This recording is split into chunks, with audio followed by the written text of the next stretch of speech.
Alrighty then, liebe Leute, und damit ein herzliches Willkommen zu einer weiteren Folge Shakes and Fidget mit mir, eurem Basti, und heute mit einem Thema, was ich gar nicht so im Petto hatte erstens, aber es ist jetzt halt da.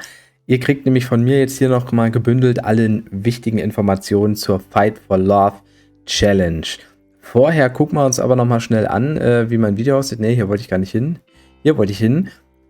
Jetzt am kommenden Wochenende gibt es 4 Events: Epic Shopping, Epic Look, Extravaganza Force, Fancy und Tidy Toilet Time. Also man kann wieder, wenn man will, shoppen gehen und die Aura pushen und ja, im Schmied viel zerlegen, ja, wenn man das möchte. Besonders ist hier jetzt zu erwähnen, dass das bis Montag geht. Also nicht bis Sonntag, sondern bis Montag. Das heißt, gerade Epic Luck Extravaganza kann man an 4 Tagen nutzen. Sprich, Glücksrad-Würfelspieler nutzen, um Epics zu generieren für die Free-to-Play-Spieler. Ist es sinnvoll, oder wenn ihr es an einem Tag nicht schafft, habt ihr halt die Chance, einen Tag mehr dafür zu nutzen. Aber auch für die Pilze ist es sinnvoll, so viele Epics for free, die man da kriegen kann, gerade beim Hütchenspieler, klappt das doch schon recht gut. Nächste Wochenende ist dann Gold, Hexentanz, Pet-Event und Seelen-Event. Das ist natürlich auf den neueren Servern auch ganz nice. W52, W53 Seelen sammeln ist dort noch am Start. Und jetzt kommen wir aber schon zu Fight for Love. Ja? Im Prinzip erstmal, worum geht's? Ja? Es ist eine Art Gewinnspiel für alle Shakes and Fidget Spieler, kombiniert mit einer Challenge, die Content Creator machen. Das heißt, über 20 Content Creator sind dabei bei dieser Challenge. Sie werden ab Freitagnachmittag bis Sonntag entweder per Stream oder per Video irgendwo Arena-Kämpfe machen und das Ganze quasi so. Sie werden auf einem Char ihres Servers Arena-Kämpfe machen. Ne? Man müsste dann, also angenommen, ich würde das jetzt machen, mache jetzt hier einen Fight. Ah, okay, habe ich gewonnen. Bei den nächsten habe ich gewonnen. Okay.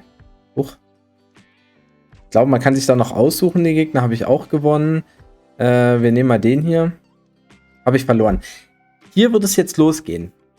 Die ersten Versuche, die zählt noch nicht. Erst wenn man einmal verloren hat, dann geht es los. Also zum Verständnis. Jetzt sind 50 Angriffe zu machen in der Arena. Und dann wird geschaut, wie viele hat man davon gewonnen. Und das steht letztendlich fest. Das ist die Challenge für den jeweiligen Content Creator. Und hier ist nochmal wichtig zu erwähnen, es geht erst los, wenn man einen Fight in der Arena verloren hat, ne, um zu verhindern, dass die jeweiligen Content Creator sich halt runterbuffen können, ne, in der Ehrenhalle runterspielen können. Nein, geht nicht, ne, denn es zählt erst, wenn man einmal verloren hat. Und es ist natürlich klar, dass es dann bedeutet, dass man so grob auch im Level der Ehrenhalle halt unterwegs ist. Grob, ja. So ist die Challenge. Und jetzt kommen wir halt back to the Gewinnspiel. Man hat die Chance, über diese Seite hier, ne, sich anzumelden. Bis Freitag, ich glaube 13 Uhr oder 14 Uhr maximal, kann man sich hier den Influencer aussuchen, auf den man setzen will. Ne? Also hier haben wir auch ein paar Deutschsprachige dabei. Also ich weiß gar nicht, wer jetzt alles hier deutschsprachig ist, aber Derafim Dorsa, Gaming Guides, bei McManus weiß ich es immer gar nicht. Mozone, auf jeden Fall Terra und Snaily, definitiv. Vielleicht noch der ein oder andere auch, wo ich es jetzt nicht weiß. Den wählt man aus. Ne? Wir nehmen jetzt mal Derafim. Und dann so muss man auch entscheiden, wie viele, also was man denkt, wie viele Wins von den 50 Versuchen der jeweilige Influencer halt hat. Und die Zahlen müsst ihr aussuchen, dann müsst ihr euren Nicknamen eingeben und eure E-Mail-Adresse, dann müsst ihr das noch machen. Das heißt, das Gewinnspiel ist wirklich, ihr könnt nur einmalig einen Tipp abgeben. Und es geht nicht darum zu gucken, wer die meisten hat, sondern es geht darum zu schauen, ob ihr möglicherweise richtig ratet bei eurem Influencer der Wahl. Und hier kommt zum Gewinnspiel, alle, die richtig raten, alle, die hier mitmachen und die bei ihrem Influencer richtig geraten haben, haben die Chance auf 3000 Pilze. Also einer bekommt dann 3000 Pilze. Und hier kommt eine zweite wichtige Info, die ich bekommen habe, über Mozone im Shakes and Fidget Stream.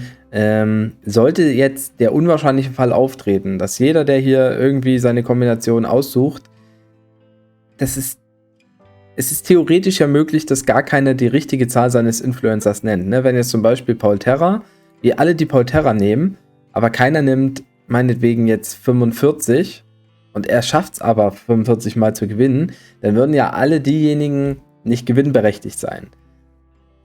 Wenn aber bei allen anderen Influencern das gleiche passiert, dass keiner die richtige Zahl genannt hat, dann wiederum sollen diejenigen gewinnberechtigt sein, die am nächsten dran sind. Also bei Polterra würde es jetzt bedeuten, bei 45, angenommen ihr habt 44 gewettet, dann hättet ihr vielleicht doch die Chance noch zu gewinnen. Ne? Also einer wird definitiv die Pilze gewinnen. Tja, 3000 Pilze ist richtig viel. Und kommen wir auch gleich mal zum Feedback an dieser Geschichte. Also ich finde diese Art Gewinnspiel super nice. Es ist eine Kombination aus Hersteller und Content Creator wieder. Es ist schön designt. Da gibt es eigentlich nichts dran auszusetzen. In dieser Form, klar, von der Mechanik her sind noch ein paar Fragen offen, wie, ja, was ist, wenn der Streamer jetzt sein Farm-Equipment drin hat und Fights macht, ne, oder was auch immer. Ich weiß nicht, ob dazu noch mehr News kommen. Es sollte aber aus meiner Sicht selbstverständlich sein, dass es natürlich darum geht, mit dem bestmöglichen Equipment und natürlich mit einer Waffe auch anzugreifen.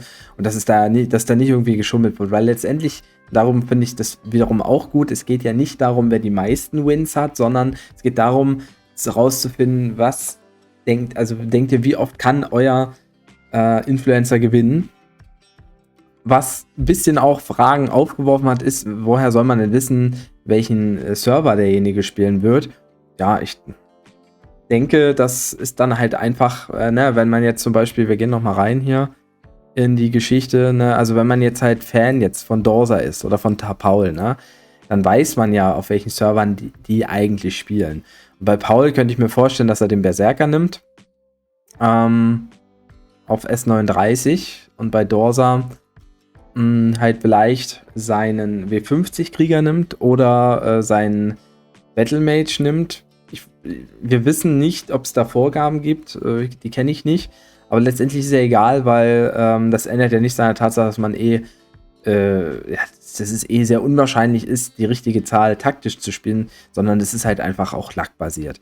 Aber ich finde es halt nice, weil so ist auch jeder Fan irgendwo dabei bei seinem Influencer dann, der will ja sicherlich auch live verfolgen können, wenn es geht, wie viele Versuche, also entweder per Stream oder per Video. Bei Derafilm weiß ich zum Beispiel, dass er Sonntag 18 Uhr seine Versuche auf Twitch machen will, ne? Dass man dann auch dabei sein kann. Und wenn man nicht gewinnt, ist es halt trotzdem mal eine coole Erfahrung. Also ich finde es vom Prinzip her eigentlich echt gut. Man wird dann sehen, ob nochmal genauere Infos kommen, beziehungsweise wie dann die Auflösung aussieht. Ich denke, Fragen tun sich nicht auf, aber ihr müsst auf jeden Fall nochmal für euch wissen, ihr könnt nur einen Tipp abgeben. Ihr müsst versuchen zu erraten, wie viele Versuche hat euer Influencer, die er gewinnt von 50. Und den Tipp gebt ihr ab. Und wie gesagt, die Spieler müssen, um sich zumindest ein bisschen abzusichern, in der Ehrenhalle, dass es jetzt hier nicht so schief vonstatten geht, müssen einmal verloren haben und dann hintereinander angreifen und dann zählt's. Und damit ist es zumindest grob fair, was den jeweiligen Char auf jeden Fall betrifft. Ne? Also ich hätte jetzt auch S41 genommen. Ja, deshalb mein Tipp ist so, dass ihr vielleicht so ein bisschen mehr als die Hälfte oder ein bisschen weniger als die Hälfte nehmt. Also ich denke, die Werte jetzt rund um die Extremwerte, wie jetzt 3, 4 oder 48, 49, die sollte man vielleicht nicht unbedingt auswählen. Aber wenn natürlich alle so denken und dann hat man doch die Chance. Also bei Terra auf S39 dachte ich, dass er vielleicht auch deutlich mehr gewinnen kann. Ist, wie gesagt, überlegt es euch selber. Ich finde es, wie gesagt, ganz nice. Ich glaube, bis Freitag 13 Uhr solltet ihr das hier gemacht haben. Schaut aber nochmal ins Forum sonst rein. Ich kann auch noch mal gucken, steht nochmal da, bis wann man das abgeben muss. Bis 14 Uhr. Okay, bis 14 Uhr hat man die Chance, den abzugeben. Haben wir hier noch was?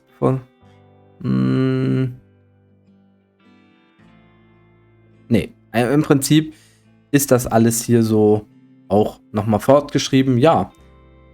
Habt meine Meinung schon abgeben. Ihr könnt eure Meinung natürlich auch gerne in die Kommentare dazu schreiben. Ich kann mir vorstellen, dass es nicht jeder feiert.